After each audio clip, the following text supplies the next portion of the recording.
우리도 이제 강대강 대치 힘만 쓰는 평화를 내세우고 있고 그럼 남북 간의 대치 가운데 주변국들의 또 입장이 중요한 거 아니겠습니까? 네, 특히 네. 미국이 어떻게 나오느냐 이게 중요해 보이는데 11월에 대선이 있어요. 그렇죠. 바이든이 재선하느냐 아니면 트럼프가 다시 돌아오느냐 여기에 대해 여러 가지 뭐 분석과 또 여론조사 나오고 있는데 트럼프가 될 가능성이 크다라는 얘기도 있고 그렇게 되면 북한과의 관계도 좀 달라질 것이다. 네. 왜냐하면은 트럼프와 김정은이 트럼프 대통령 때 뭐 이른바 러브레터 주고받듯이 서로 여러 가지 관계가 좋았습니다. 물론 하노이 회담 때 완전 결렬이 돼가지고 안 좋았던 적도 있지만 개인적으로는 친분이 남아 있을 거다. 뭐 이런 관측도 있고 또 볼턴 전 미국 국가안보 보좌관이 이렇게 얘기를 했어요. 2020년에 펴낸 회고로 그것이 일어난 방에 이번에 새로 서문을 썼는데 네. 그때 트럼프가 재집권하면 북핵을 놓고 무모하는 거래를 할 수 있다. 이런 주장을 했습니다. 트럼프 대통령이 김 위원장에게 너무 많은 양보를 하려고 했는데 두 번째 임기 초기에 다시 그럴 수 있다. 이렇게 우려를 하고 있는 거 아니겠습니까? 네. 그럼 이렇게 볼 때 북한도 트럼프가 되기를 좀 바라면서 트럼프가 당선되는 것을 도와주기 위해서 또 이렇게 도발을 계속 이어서 하는 게 아니냐 뭐 이런 관측도 나올 것 같아요. 네. 어떻게 보세요? 저는 볼턴은 굉장히 편향적인 사람입니다. 아, 그래서 그 사람 이야기는 안 들으세요? 한 귀로 듣고 한 귀로 흘려버리는 그러니까 트럼프한테 일종의 네. 버림받은 사람이거든요. 그러니까 트럼프에 대한 미움과 원한과 증오와 이런 게 가득 차 있기 때문에 네. 트럼프를 그렇게 북한하고 타협할 것이다. 북한한테 더 양보할 것이다. 네. 뭐 이렇게 계속 말을 해서 트럼프 험집 내기를 하고 있는 겁니다. 오히려 그렇게 못하게 네. 트럼프가 못하게 만들기 위해서. 못하게 만들기보다도 트럼프를 험집 내는 거죠. 오로지 아. 목적은 트럼프 험집 내는 거. 그래서 복수심인가요? 예, 그래서 대선에서 트럼프가 불리하게 만드는 거 그런 목적이라고 저는 생각하고 있습니다. 그래서 볼턴 이야기는 뭐 귀담아 들 필요는 없습니다. 네. 실제로 이제 미국에서 트럼프와 현재 상황에서는 트럼프도 리스크를 많이 지금 안고 있지 않습니까? 그렇죠.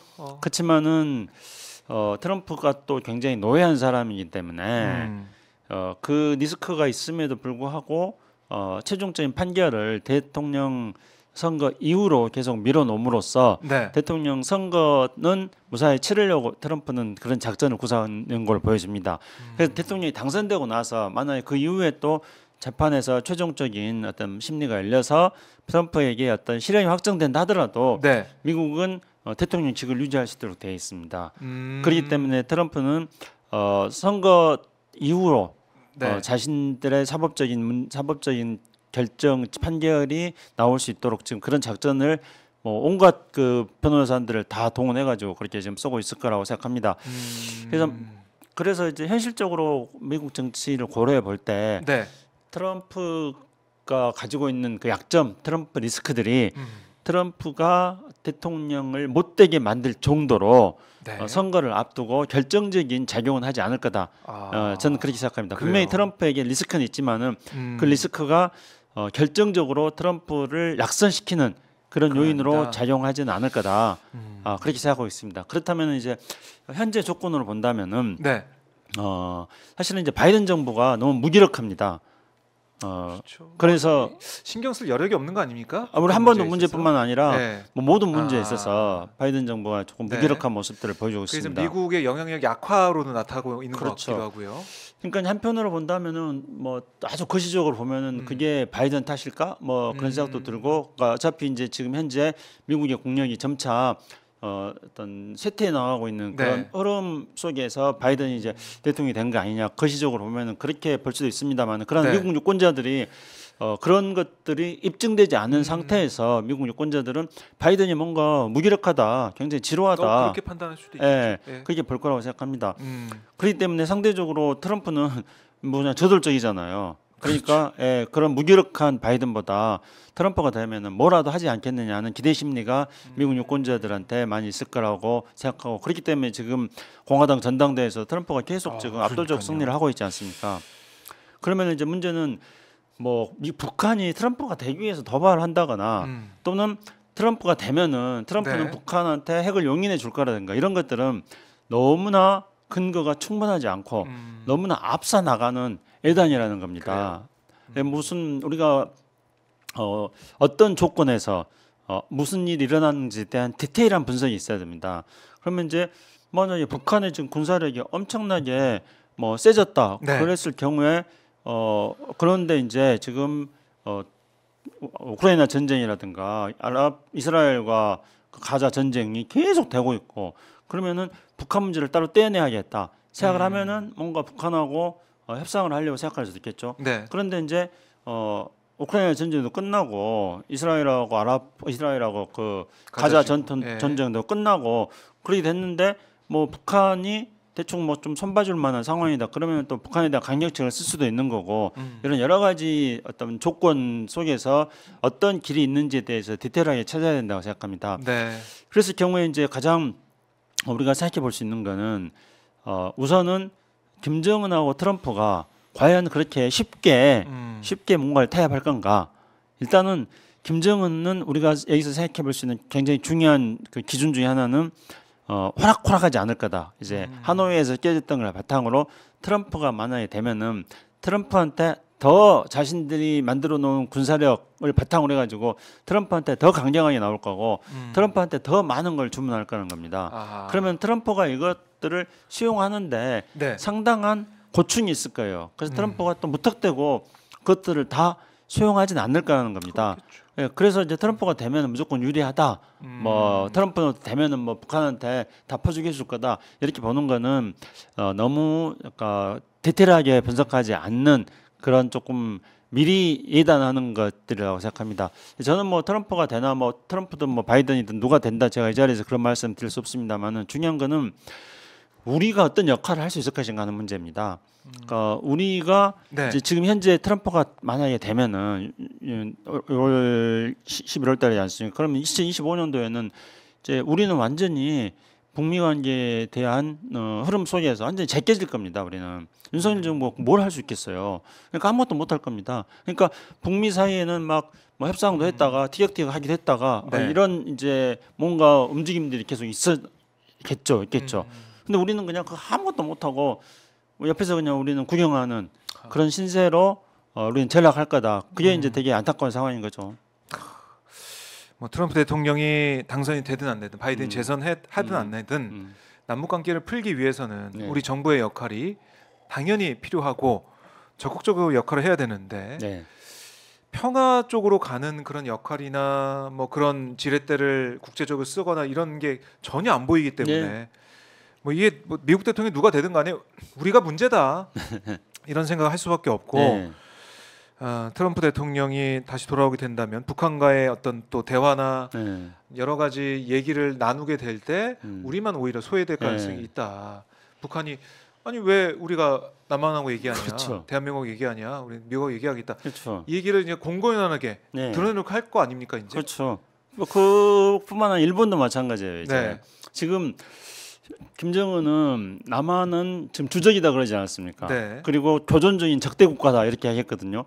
그런데 일본의 기시다 총리한테는 김정은이 지진에 대한 유럽 편지도 보내고 있고 지금 그러면은 이제 일본의 입장에서 본다면은 지금 일본의 기시다 총리 같은 경우는 자기 지지율도 계속 지금 떨어지고 있고 네. 또 일본의 외교의 특징이 뭐냐면은 이런 어려운 상황 속에서 약간의 이중 플레이를 통해서 국면을 전환시켜 나가려고 하는 시도를 과거에도 몇 차례 했습니다. 그래서 이제 고이즈미가 평양도 방문하고 멀리지 않았습니까? 네. 그래서 김정은 같은 경우에는 이제 한미일 삼각 군사동맹으로 가는 것들의 약한 고리가 그 일본이다 생각하고 이제 기시다한테 손을 내미는 겁니다. 그 기시다는 또 그걸 잡아가지고 자기 위기를 또 극복해 나가려고 하고 있는 거고요. 물론 북일 관계가 납치자 문제라든가 과거사 청산이라든가 이런 문제가 있기 때문에 북일 관계가 전폭적으로 개선되는 것은 쉽지 않을 겁니다. 그럼에도 불구하고 북일 사회는 대화를 할 것이고요. 네. 지금도 이제 물밑 접촉은 있는 걸로 지금 알려지고 있습니다. 그리고 더 중요한 거는 이제 윤석열 정권은 뭐 북한하고 거의 뭐 대화 안 하고 있고 북한도 마찬가지로 두 개 국가를 하고 있으니까 이제 기시다 정권, 일본 정권은 마음대로 북한하고 상대를 한다는 거예요. 그렇지 않겠습니까? 그래서 뭐 남한에 눈치 볼 필요 없는 거예요. 왜냐하면 다른 국가인데 남한에 네. 눈치 볼 필요 없이 이제 마음대로 북한하고 접촉할 것이고 북한하고 비밀 접촉을 하는 거는 자기들의 국가이익과 관련된 거기 때문에 남한하고 또 공유도 안 할 겁니다. 네. 그리고 또 반대로 한반도에 대해서 남한하고 북한은 각각 딴 나라니까 한반도에 대해서 특히 북한에 대해서 자신들이 또 군사적으로 개입한다거나 이런 것들은 남한은 신경 쓰지 말아라. 딴 나라니까. 또 이런 식으로 해서 일본이 지금 문신의 폭이 한반도에서는 굉장히 지금 넓어지고 있는 상황입니다. 그래서 이런 문신의 폭이 넓어지는 것들을 또 김정은은 최대한 이용하려고 할 것이고요. 그러니까 트럼프가 돼서 북한하고 미국하고 뭔가 움직임이 있는 것 그 이전에 네. 일본하고 북한이 뭔가 모종의 접촉이 있는데도 불구하고 우리는 지금 거기에 있었던 역할을 할 수 없는 그런 방관자가 지금 벌써부터 되고 있는 그런 상태인 거죠. 심각하네요. 네. 외교, 뭐 가치 외교 또 자유민주주의 얘기를 하면서 한미일이 밀착은 됐지만 네.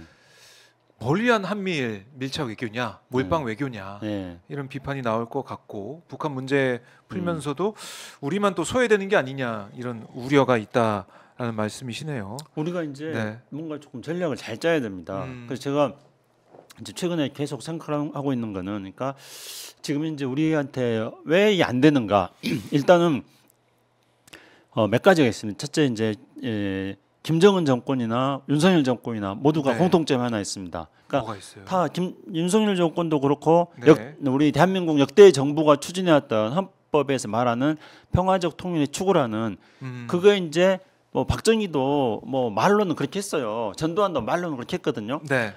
그러면 이제 또 실제로는 또 그렇게 못한 것도 있지만은 그게 명분상 맞다고 생각했기 때문에 그래서 평화적 통일이라는 것을 부정할 경우에는 네. 자신들의 취약한 정권의 기반이 흔들릴 거다고 생각하고 아, 그래서 이제 말로는 평화적 통일을 한다 계속 그렇게 했습니다. 그 남북 합의도 하고 계속 네. 그렇게 시도를 했거든요. 뭐 심지어 전두환도 남북 정상회담 제안하고 막 그랬습니다. 그리고 이제 전두환 때도 아웅산 테러가 북한이 아웅산에서 테러를 일으켜가지고 우리 관료들이 그렇게 수십 명이 사망을 했는데도 불구하고 바로 다음에 또 북한이 쌀 지원을 하겠다 그러니까 또 우리가 받고 그래가지고 우리 이산가족 상봉을 하고 막 그런 식으로 전두환 때도 했거든요. 네. 근데 역대 정부가 그렇게 평화적 통일을 추구해야 된다는 헌법 정신을 살리기 위해서 최소한의 노력을 했다는 겁니다. 근데 윤석열 정부는 역대 정권이 추구해왔던 그런 네. 평화적 통일이라는 일종의 플랫폼에서 완전히 이제 이탈해 버렸습니다. 아, 근데 북한도 마찬가지거든요. 북한도 지금 김일성, 김정일이 어쨌든지 간에 무슨 뭐 대남 혁명 전략도 구사하고 어쩌고저쩌고 했습니다만은 북한 전국적으로는 자신들의 체제 생존이 중요하니까 명목상 뭐 대남 뭐 적화 통일이라는 것들을 북한 사람들이 내부적으로 생각하고 있을지 모르지만은 실질적으로는 체제 생존이 더 중요했던 거죠. 그래서 남한하고 대화를 했습니다. 북한도. 근데 김정은은 그 김일성, 김정일 북한의 선대 정권들이 추구해왔던 남한과의 대화 통일로서 이것들을 완전히 또 이탈해 버리지 않았습니까? 아, 그러니까 두 정권 다 지금 현재 남북이 역대 정권들이 추진해왔던 그런 평화 통일 노선에서 이탈했다 이런 점이 하나고 있고요. 네. 그다음에 또 남북 관계라는 거는 어떤 주변국의 영향력이 지금까지 보니까 너무 셌다 이런 것도 하나 있고요. 그다음에 또 하나는 남한의 5년 다임제 정권이어가지고 이게 정권만 바뀌면 또 이게 다 뒤집어져 버린다. 뭐 하여튼 이런 어떤 한계들이 많이 있었습니다. 그래서 이런 한계들을 우리가 이제 극복해 나가야 된다 생각합니다. 그래서 저는 뭐 윤석열 정권에 기대는 하지 않습니다. 그러나 이런 한계들은 우리가 다 같이 안고 있는 문제 아닙니까? 네. 그래서 저는 이걸 극복하기 위해서는 크게 생각할 때는 두 가지가 필요하다고 생각합니다. 첫째는 어떤 거냐면은 우리 지금 한반도의 지정학이라는 거는 우리가 잘못 생각하면은 이렇게 말할 수 있습니다. 우리는 반도 국가니까 대륙 세력하고 해양 세력들 사이에서 다 시달린다. 이렇게 되는데 그렇지 않습니다. 그러니까 지정학에서는 절대로 그런 어떤 일방이 깨지는 그런 지정학이 있을 수 없습니다. 해양 국가는 해양이라는 장점을 활용해 가지고 자기 국가 전략을 짜면 되고 네. 대륙 국가는 대륙이라는 어떤 환경을 이용해 가지고 자기 국가 전략을 짜면 됩니다. 그럼 우리는 반도 국가라는 것들을 활용해 가지고 우리 국가 전략을 만들어야 되거든요. 네. 그럼 해양 국가들은 그거를 시파워라고 그랬습니다. 시파워를 기른다. 시파워. 해양 파워를 기른다. 네. 대륙 국가들은 랜드 파워, 대륙 파워를 기른다는 거였습니다. 그 우리는 반도 국가로서 반도의 파워를 키워야 됩니다. 반도 우리 이제 해양과 대륙을 연결시키는 네. 그다음에 그거를 이제 브릿지 파워, 가교 파워, 이제 다리다 이래서 브릿지 파워, 가교 파워 우리가 이것들을 만들어서 중국, 러시아 이런 대륙 세력들과 일본, 미국 해양 세력들 사이에서 대한민국이 이 가교 파워를 가지고 이 대한민국의 국가 브랜드 가치는 세계인들이 우리 대한민국에 대해서 열광할 정도로 높아졌습니다. 이렇게 높아진 국가 브랜드 가치를 가지고 대한민국의 가교 파워를 형성해가지고 대륙 세력과 해양 세력들을 연결시키고 네. 그 속에서 대한민국 국가 이익을 찾아 나가는 이런 전략들을 우리가 앞으로 만들어 나가야 된다 생각합니다. 그렇게 하기 위해서는 대한민국 국가 브랜드 가치가 대단히 중요하고 그리고 그렇게 하기 위해서는 또한 우리에게 굉장히 중요한 거는 우리가 평화라는 가치를 놓쳐서는 안 됩니다.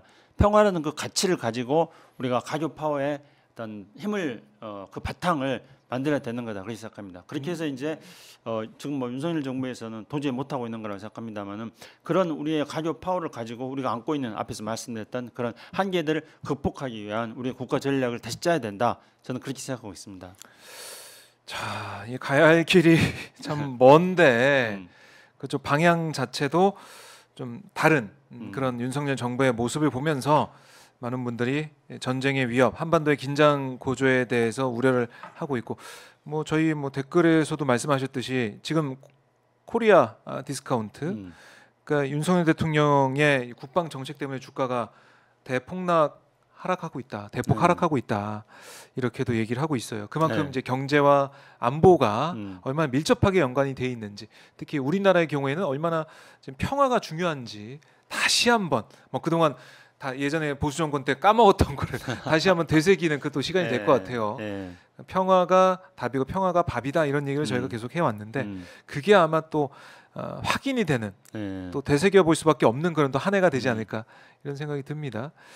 남북이 긴장 고조를 시켜가면서 맞붙고 있지만 부디 제발 긴장이 더 고조되지 않고 좀 서로 좀 흥분을 가라앉히고 가야 되는데 글쎄요. 1월 30일 내일부터 2월인데 3월 뭐 한미 연합훈련 앞두고 또 긴장이 고조될 거다 이런 얘기가 많이 나오고 있어서 걱정인데요.